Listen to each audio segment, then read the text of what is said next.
क्या इमरान खान जल्द रहा हो जाएंगे? ये वो सवाल है जो आजकल एक दूसरे से पूछा जा रहा है। इस बारे में दो ही पॉइंट्स ऑफ व्यू हैं। एक कहता है कि हाँ, अब मुफाहमत का दौर शुरू हो जाएगा और खान साहब को रिलीफ मिल जाएगा। दूसरा व्यू पॉइंट कहता है नहीं, 9 मई की माफी किसी सूरत नहीं मिलेगी। रिलीफ और नो रिलीफ की बात करने वालों के पास अपने अपने दलाइल हैं।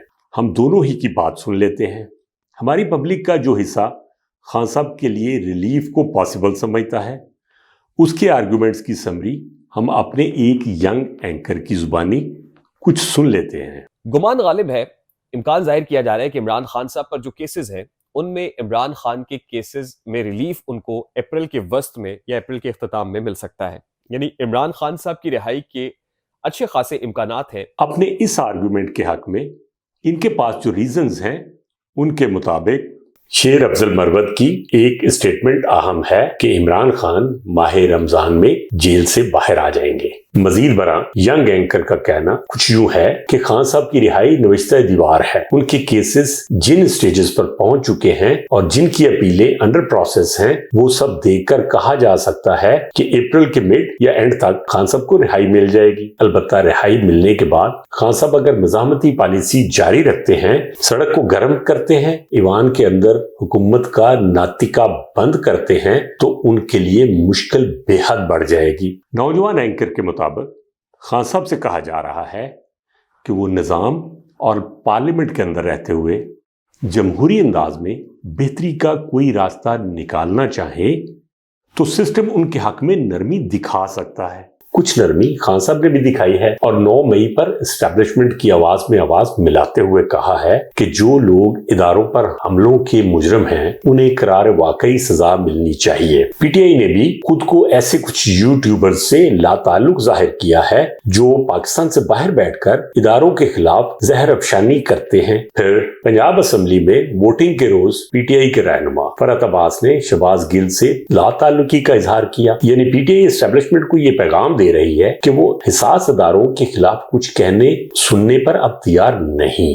इसलिए एस्टैब्लिशमेंट भी पीटीआई और बानी पीटीआई के बारे में कुछ लचक दिखा सकती है। कुछ ऐसे ख्यालात का इजहार करने के बाद जनाब एक दूर की कौड़ी लाए। हाल ही में कमर जमान कायरा साहब से बात हुई। क्या ऐसा हो सकता है, क्या मुमकिनात में है कि पीपल्स पार्टी के साथ अभी तहरीक इंसाफ की नहीं बनी, तो आने वाले दिनों में हालात में पीपल्स पार्टी तहरीक इंसाफ के साथ मिलकर कोई अदम एतमाद ले आए ईवान के अंदर, तो क्या पॉसिबल है? इस पे उन्होंने खामोशी इख्तियार की, मुस्कुरा दिए। मुमकिन तौर पर मैं एज्यूम करता हूं कि हो सकता है, जाहिर है अदम एतमाद से अगर खान साहब जा सकते हैं तो अदम एतमाद से वापस भी आ सकते हैं। मैं इन बातों पर तबसरा कुछ देर में करूंगा। पहले हम अपने एक और काबिल जवान और सीनियर रिपोर्टर की जुबानी नो रिलीफ की वजह जान लेते हैं।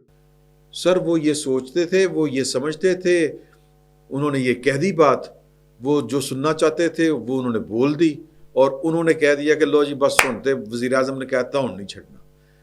पॉइंट इसमें यह है कि कोई माफी नहीं। आप समझ ही गए होंगे कि ये बात वजीर आजम के उस बयान से मुतल्लिक है जिसमें उन्होंने कहा था कि रियासत किसी के खिलाफ नहीं, लेकिन 9 मई के मुजरिमों को राहत नहीं दी जा सकती। इस बयान के बारे में हमारे रिपोर्टर का ख्याल है कि ये तो एस्टैब्लिशमेंट के दिल की आवाज है जिसे वजीर आजम ने कौम तक पहुंचाया है और अब रियासत के पास मुकम्मल जवाब है कि पाकिस्तान के वजीर आजम के हुक्म की तामील करे और पीटीआई की मंजी ठोक कर रख दे। इस बारे में फिर जनाब की दलील ये है कि मोहसिन नकवी का वजारत दाखिला में पहुंच जाना पीटीआई के लिए खैर की खबर नहीं, और ये कि सदर जरदारी भले मुफाहमत के बादशाह है मगर खान साहब को कुछ भी रिलीफ लेकर देने की पोजीशन में वो नहीं। और फिर शहबाज शरीफ तो वैसे ही ताकतवर हलकों के वफादार दोस्त हैं। किस्सा मुख्तसर, खान साहब के लिए किसी नरमी का अभी कोई चांस नहीं, अलबत्ता सख्ती बढ़ने का इम्कान जरूर है। तो आपने खान साहब को रिलीफ और नो रिलीफ दोनों दावे भी सुन लिए और उनके दलाइल भी जान लिए। अब हमारा ये ख्याल है कि अभी तो नो रिलीफ वाला मामला ही चलता नजर आ रहा है। साइफर केस में प्रोसिक्यूशन का कहना है कि इस मुकदमे में सजा के खिलाफ बिलमूम कोई अपील नहीं हो सकती। हाँ, आला कोर्ट से रुजू किया जा सकता है, लेकिन वहां भी समाअत सिंगल बेंच ही करेगा। इसके अलावा یہ بات بھی زیر گردش ہے کہ حکومت آئین میں ترمیم کے ذریعے ریاست کے خلاف سنگین جرائم میں ملوث سویلین کے ملٹری کورٹ میں ٹرائل کی اجازت دے سکتی ہے۔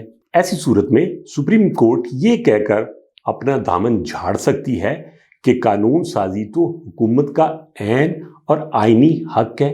ان شارٹ، یہ باتیں یہی ظاہر کرتی ہیں کہ فوری طور پر تو بانی پی ٹی آئی کو ریلیف ملتا نظر نہیں آتا۔ ابھی کچھ عرصہ باریک بینی سے پی ٹی آئی اور بانی پی ٹی آئی کے بیہیویئر کو دیکھا جائے گا، اور سب اچھا معلوم ہوا تو بھی صرف پی ٹی آئی کے لیے ہوا کچھ ٹھنڈی ہوگی۔ باقی خان صاحب کو تو ریاست کی جانب سے پھر کبھی اتنا ہی ریلیف مل سکتا ہے کہ انہیں پراسائش ماحول میں کہیں نظر بند کر دیا جائے۔ سچی بات یہ ہے، یہ بھی ہوتا دکھائی نہیں دیتا۔ عید کے بعد ماحول الٹا گرم ہوتا دکھائی دیتا ہے۔ جب الیکشن میں مبینہ دھاندلی کے خلاف کچھ اور پارٹیاں میدان میں نکلنے لگیں گی تو دھاندلی کا شور سب سے زیادہ زور سے مچانے والی پی ٹی آئی بھی پیچھے نہیں رہے گی۔ پارٹی کو خان صاحب کی ہلا شیری بھی بھرپور حاصل ہوگی۔ احتجاج کا سلسلہ ہر طرف ہوگا، جسے ہر قیمت پر ختم کرنے کی غرض سے حکومت و ریاست ایک پیج پر ہوں گی، اور احتجاج کرنے والوں کی شامت آ سکتی ہے، جس میں سب سے زیادہ مصیبت پھر پی ٹی آئی اور بانی پی ٹی آئی پر ٹوٹ سکتی ہے۔